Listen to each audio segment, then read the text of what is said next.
হযরতে বাবা ফরিদউদ্দিন মাসউদ গঞ্জ শাকর রহমতুল্লাহ আলাইহি, ইনারও একজন প্রতিপক্ষ হিংসুক মোল্লা ছিল। সে ওনার কারণে খুব জ্বলত যে আমিও তো একজন হুজুর, আমার কাছে এত মানুষ আসে না, ওনার কাছে মানুষের এত ভিড়, সবসময় মানুষ ওনার দরবারে ধর্ণা দেয়, ওনার দরবার জমজমাট, মানুষ ওনাকে এত ইজ্জত করে, এত সম্মান করে, এত হাদিয়া তোফা দেয়, আমাকে কেউ কিছু দেয় না কেন? এটা নিয়ে জ্বলা যন্ত্রণা শেষ নাই। এবং কি ওনার বিরুদ্ধে যত রকমের ষড়যন্ত্র, যত রকমের বিপদ, হিংসা করা যায়, দুর্নাম করা যায়, সব করতে ব্যস্ত। তখন উনি হযরতে বাবা ফরিদউদ্দিন মাসউদ গঞ্জ শাকর রহমতুল্লাহ আলাইহি দেখা যাচ্ছে নিয়মিত ওই মোল্লার জন্য, ওই হুজুরের জন্য হাদিয়া তোফা পাঠাতে থাকেন। ওনার দরবারে যে প্রটোকন আসে, হাদিয়া আসে, সেগুলা থেকে কিছু অংশ ওনাকে দিতে থাকেন।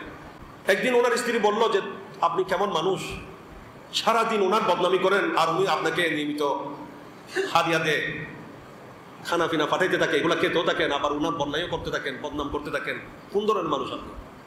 এও চিন্তা করলো কথা তো ঠিক, উনি তো আমাকে নিয়মিত সব কিছু দেয়, আমি ওনার বদনামি করি, দুর্নাম করি, এটা তো ঠিক করছে না। এই জন্য ওই দিন দুর্নাম করা শেষ করে বন্ধ করে দিয়েছে।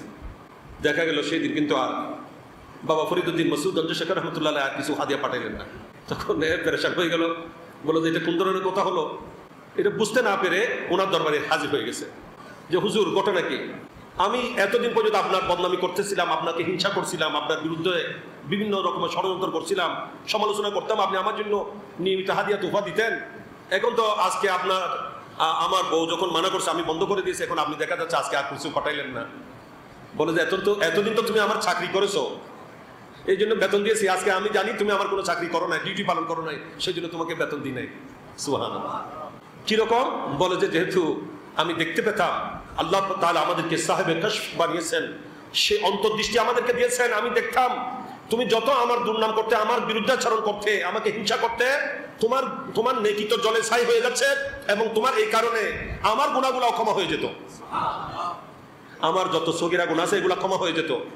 আজকে যখন তুমি আমার বদনামি করো নাই, দুর্নাম করো নাই, আমার বিরুদ্ধে বলো নাই, আজকে কিন্তু আমার ওই কাজটা হয় নাই। এতদিন তুমি আমার লাভ করেছো, সেই জন্য তোমাকে কি দিয়েছিলাম? বেতন দিয়েছিলাম। ডিউটি করেছো, বেতন দিয়েছি। এখন যেহেতু ডিউটি করো নাই, তাই বেতনও